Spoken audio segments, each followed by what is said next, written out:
Now, in the last 2 weeks, Trump gave another $8.6 billion, totally unaccounted. Where's that $8.6 billion coming from? Did anybody ever vote for that $8.6 billion? And then unabated, he gave another $3.3 billion. Where is this money coming from? Is anybody voting on this? What is going on? And well, it's debt. These are IOUs to countries that are buying our treasuries. Exactly. All right, so that was Cenk. And Cenk, you just sat down with Tucker Carlson for nearly a 2.5-hour interview, which is very impressive, and kudos to you for getting through that. Let's give you, what are your 2 cents before we get to some of the clips? Yeah, so what I want people to look out for in this interview, and we're gonna show you some of the clips right now, is, one is the issue of American sovereignty in Israel and what we're doing with it. The other is that the whole idea of red versus blue, Republican versus Democrat is a mirage, is an illusion to get us to fight each other so we don't focus on the powerful people in this country who actually rule us. So I want you to pay attention to all that. And at the end, we're gonna show you, we're gonna share with you guys an analogy that I did that Tucker really loved. It's a little bit controversial, but you'll see that at the end. Yeah, it is a fun analogy, I will say. But before we get to your analogy, here is a clip of you, Cenk, calling out Trump's deference to his pro-Israel donors. One of the things they wanted was taxes and other interests and defeat the unions and their casinos and all the things, their wish list. But the main thing they wanted was for Israel. And Trump says it all the time. He doesn't hide it at all. He said it in the Knesset. Yeah, he said, look, you guys give me money, and Sheldon wanted me to move our embassy from Tel Aviv to Jerusalem, so I moved it for him. Like, you're not supposed to say that, okay? That's what I love about Trump. I love it when he just says it. Yeah, so he's like, and then so they wanted this, and I gave him the Golan Heights. I said, go ahead, take it, right? And whatever Israel asked, and he said, Sheldon came in here in my first term more than any other person. And he said, to be fair, he gave the most. Right? So if you give that much money, you get access and you get American policy. So now Miriam's up there going, maybe you should run for a 3rd term and I'll give him $250 million. She said that on air next to Trump. So that is them rubbing it in our face. All right, well then Cenk and Tucker Carlson were also critical of Trump's strikes on Iran and Venezuela. So let's take a look at that. I was having lunch with Trump and he's like, oh, come to the oil meeting. I'm like, I don't, it's not my world. So I was like, okay. So I go up there and all these heads of the big oil companies, including Exxon, they didn't seem too enthusiastic about it, but we'll see. And I just happened to be sitting in the room totally by accident. I mean, literally by accident, because he's asked me to come. And he's telling him, he's like, no. This is for our country and you'll get a cut that I will decide. I can just tell you what I saw. So that's not how it should work, right? Because when you say to a different country, we're going to come and we're going to take your natural resources and we're just going to take a certain amount for us, period. Sad day for you. What'll happen is an insurgency. When you go and you attack other countries, our military is amazing. Best in the world, best that's ever been created, right? Yep. So that was an amazing mission that they did in Venezuela and an amazing one they did in Iran. But you do 3 or 4 of those and you're going to get burned because it's just a matter of chances. I think that's right. And in case you're wondering why Cenk went on the Tucker Carlson show, and I'm sure many of you are wondering exactly that, here's your answer. He tells you. I also want to break down the barriers of Republicans versus Democrats, right wing versus left wing. I think that it's kind of used to divide us. And I think that the powerful already have an incredible elite team. They're very, very organized and they do it through donations to the politicians, et cetera. Yes. But the American people are not organized. We have built 2 teams, but those 2 teams, the Republicans and the Democrats, have been trained to fight each other instead of fighting up, right? Exactly. And so when you split the population that way, you take away all of their energy because you have them use their energy against one another rather than against you. It's actually brilliant. It's how the British ruled India. Exactly, right? Yes. And it's done on a meta level in every way. Also, by the way, on a global level, Christians versus Muslims. 2 billion here, 2 billion there. Make sure you guys are fighting one another. And hey, look at that. We've used up all your energy fighting one another and not looking up. I've noticed, yeah. Yeah, I mean, that's a great last point that you made there, Cenk. A lot of great points. And I encourage everyone to check out the rest of the interview. Again, nearly 2.5 hours long. So, make some tea and buckle in for a little bit. But no, I agree. I think you do get a lot of flack sometimes, Cenk, whenever you go on these other programs, more right-leaning programs. But one of the things that we always complain about here on networks like this one is that we are often just preaching to the choir, and wouldn't it be great if we could get our message out to the greater populace? And this is one of the ways that we can do exactly that. So what's your feedback on your chat with Tucker? Yeah, so there's two different groups of people that'll attack us. It's not that important. I don't want to spend a lot of time on it, but one has already happened. The Laura Loomer attacked the interview. How dare they? They should bow their heads to Israel. And Tucker Carlson's betraying the president by telling the story about Venezuela that we just showed you, and Tucker's betraying everyone by talking to someone on the left. Please stay divided. Israel wants you to stay divided, so it's much easier to conquer you. So that's totally to be expected. My guess is later some on the left, small group will find like 13 seconds here or 5 seconds there and try to make a big deal out of it. Although I don't know which 13 seconds they're gonna find. Because what I want you to do is watch the whole thing and make up your own mind. Don't listen to the Laura Loomers of the right or the left. And so we'll put the link in the description box. But guys, in terms of what was the content of it, if you're not gonna watch it, I'll summarize it for you. It was anti-war, don't fund Israel, and get money out of politics. Oh, right, all three of those are issues that we on the left have been pushing for the last 20 years.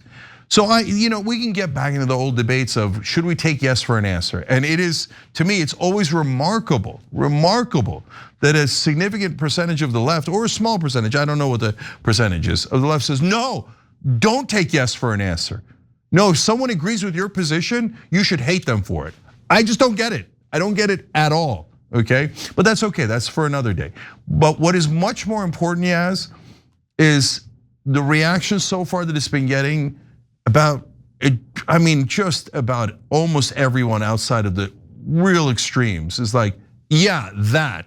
Get money out of politics, stop the wars, represent America and not a different country. These are not controversial positions. The only reason why we don't realize that 90% of the country agrees on these things is because the media creates that illusion of, you have to hate each other. You have to fight. And yes, you disagree on some things, and those are the only things you should focus on. Do not ever focus on the things you agree on, because that is where the American people are directly opposed to the elites who run this country. Yeah, absolutely. And what I think is interesting about what's happening right now in this country is we're getting so much footage of things that are happening, not just in, between Israel and Gaza, but also right here in our own country. We're seeing things for ourselves as they're playing out in these places. And then we're hearing the narrative that's coming from the administration, and it's directly contradicting that. So what's uniquely happening now, which is something that hasn't happened to this extent, I think, in the last 10 years, is that people they really are starting to kind of be like, this doesn't make sense to me anymore, right? And what is happening is we're getting people on the right actually start to come around, not to the Democrats, not to the liberals, but to our side of that left side, right? They're becoming more aware of democratic socialists and leftists in general, and not just they're aware of us and we're terrible and we're like the worst people in America or whatever. They're actually listening to the things that we are saying and have been saying for a really long time, and realizing that if you want to talk about America first, we have been talking about this country for a long time, not just the country as an entity, but its people for a long time. That's our whole platform, right? That's why we are leftists, because we want to help the people of this country. And we don't want to be mean to people from other countries either. And so what's happening now, and I've seen it specifically, when I say recently, I mean like within the last week or so, there has been, I think, a notable shift in people being a little bit more open-minded to messages from people like you. So, you going on Tucker Carlson right now, I think was really great timing. Yeah, and so look, it's in the zeitgeist. So I interviewed Dan Osborne, the independent running for the Senate seat in Nebraska, just yesterday on the Revolution. We do Young Turks every day, 6 to 8 o'clock Eastern on YouTube, and everywhere else. almost every platform. And then at 8 o'clock, I do this revolution where I try to bring the country together to crowdsource a revolution to get our government back, and of course a peaceful, nonviolent one. And Osborne was basically the same thing, saying the same thing we're all saying, which is, yeah, this is all distractions. No one's actually looking out for the average American. And when he goes talks to real people in Nebraska, a lot of them are right wing, some are left wing. And he's saying that, I said, look, I think that we might even agree on 70% of the issues if we could just get past the media and their illusions, which is gonna lead to the analogy I used at the end there. But he said, no, I don't think it's 70%. Based on my experience campaigning all over Nebraska, I think we actually agree on 90% of the issues.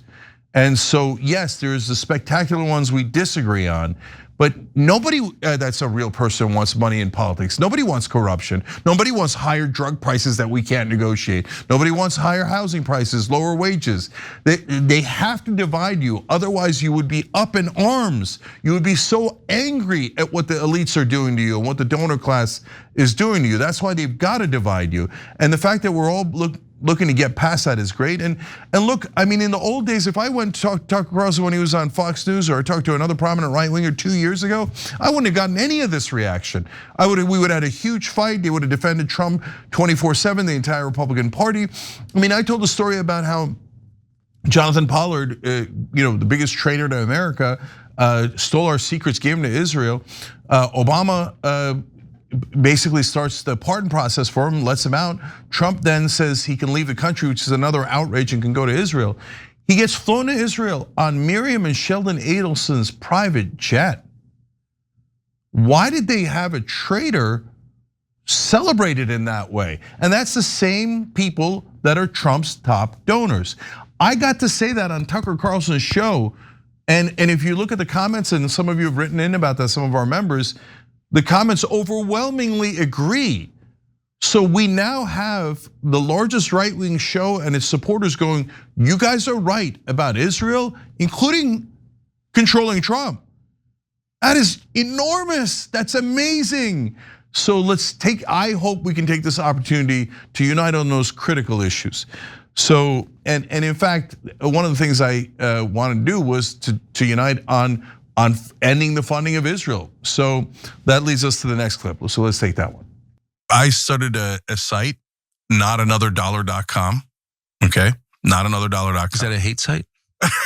They will call it that. So what we're saying is, look, two things. One is, number one, if a congressperson takes money from Israel, vote against them. So what are the consequences? Not violent, not hatred, not anything. Just if you vote with Israel to give them another $1, we're gonna vote against you. And you know what? You don't have to cross party lines. That's what primaries are for. Yeah. So if you're a Republican, you never have to vote for a Democrat. If you're a Democrat, you never have to vote for a Republican. Go into the primaries, and we're gonna make two lists. One is, are you taking money from Israel? And the second thing we're saying is, did you give money to Israel? Or did you take money from Israel? And did you give money to Israel? So forget the past, because they all gave money in the past, okay? We're fair, clean slate. But going forward, you vote one more time for another $1 to Israel, and you're never going to get our vote, ever. Yeah, so there's two ways you can get there, notanother.com or operationconsequences.com. And as I explained there, the consequences are purely political. I mean, that's exactly what they're supposed to be in a democracy. And if you just have the left doing it, it's not enough. You need the left and the right doing it. And the good news is, don't worry, you don't have to cross any tribal lines, right? That it's designed to unite the country without you having to compromise any of your principles. What do you think, Yas? Yeah, something that I think the left has understood for a long time, more than other political groups in this country even, is that we don't celebrate the celebrity of politicians the way that other people do. For, like on the most obvious instance of that is on the right, people idolize Trump and they see him as a celebrity because he is a celebrity president. But also with the liberals, with the Democrats, right? they have a lot of love for their politicians that they choose to endorse. And so whenever it comes out that one of these politicians has done something that, otherwise they wouldn't like, it's very hard for them to separate that person from their love that they have for that person, right? So if they find out that somebody that they really like is taking money from AIPAC, it would be harder for them than somebody on the further left to be like, I'm just not gonna support you anymore. But I do think that we are starting to see people look at things and say, look, if you support everything that's going on in Gaza right now, there's no way I can support you politically, right? We need to reframe these politicians not as celebrities, not as people that we're supposed to idolize, but as people who work for us, because that is exactly who they are. We elect them into political position. If they do a job that we are happy with, then we will reelect them. And if not, then get rid of them, primary them, get somebody else in these positions. And they need to understand that we are more than willing to do that, right? Because they work for us. Yep. And here's the last clip. It's that analogy we promised you at the end. Let's watch. Yeah, gaslighting is almost an industrial version of torture. It's like a movie where they tell you, hey, you know what? Your wife came in with this baby that she found, and it's a victim, and you guys are going to adopt it. And she's so golden-hearted, and she brought the kid home. And you go, okay, great. Let me see the kid. And a guy walks in and goes, here, first I got to give you some glasses. Okay, and he gives you glasses, and you put them on, and you go, oh my God, what a cute kid. I have no idea where this analogy is going, but I love it. Okay, yeah, I'm totally wrapped up in it. Okay, yeah. So, and your wife is nursing the kid and feeding it, etc. And then one day you go, I wonder what things look like without the glasses. And the guy who gave you the glasses goes, no, don't take the glasses off. Don't take the glasses off. Now you're like, wait a minute. I really want to take the glasses off. Yeah, right. And you take the glasses off, and you find out the glasses were the illusion. It's not a baby. It's a grown man. Ooh. And he's been inside your house the whole time. Chewing on your wife. Cuddling with your wife. Oh, no. So there's more where that came from. Yaz, what do you think? What an incredible analogy. You are a master storyteller. You had Tucker Carlson enthralled. But no, it's a valid point. There's so many things in this world that if we just take off whatever glasses we were given at birth, we would see things from a different perspective and see things perhaps maybe a little bit more clearly. And I think that's something that we just need to be open to. Just be open to the idea that we're not seeing things for what they actually are. And just that little bit of openness, I think, can go very, very far, especially in this current political climate, especially when we are literally seeing things and they're telling us something else entirely. And this has been going on for the entirety of Trump as a politician. But from the moment that he was inaugurated back in 2017, and he told us that there were so many more people at his inauguration than what we ourselves could see. And now, though, what we're seeing with the shootings in Minneapolis, it's unbearable for a lot of people. And a lot of, I have seen people who are more right-leaning online say that, this administration treats us like we're stupid and that we can't use our own eyes. And yeah, we've been telling you that. Yeah, so look, you get that the guy giving out the glasses is establishment media. And so who's the wife and who's, well, all right, I'll just say it real quick, but watch the whole interview and then you'll get a sense of the whole conversation. But the baby, who turns out to be a grown man, is really all the lobbyists. And so, yeah, we're mainly talking about Israel in that discussion. But as I explained, it's not just Israel. It's, oh yeah, the oil companies mean well for you, drill baby drill. And then you find out, oh, they're taking $35 billion off of us. They're just robbing us. So, and Israel similarly, oh, poor little victim. And you find out, no, they're doing massive military expansion. They're an imperial empire. They're committing a genocide, and they've taken 300 billion off of us, and they want another 100 billion. And who's the wife? The wife is our politicians. So then Tucker and I talked about who's the worst morally culpable out of those three, and who do you get out of your house first? So check out the whole interview for that. It's in the link down below. Interesting conversation between the left and the right, and certainly an interesting agreement. The next part of this is, let's take some action together. operationconsequences.com, and that's also in the link below. Every time you ring the bell below, an angel gets his wings. Totally not true, but it does keep you updated on our live shows.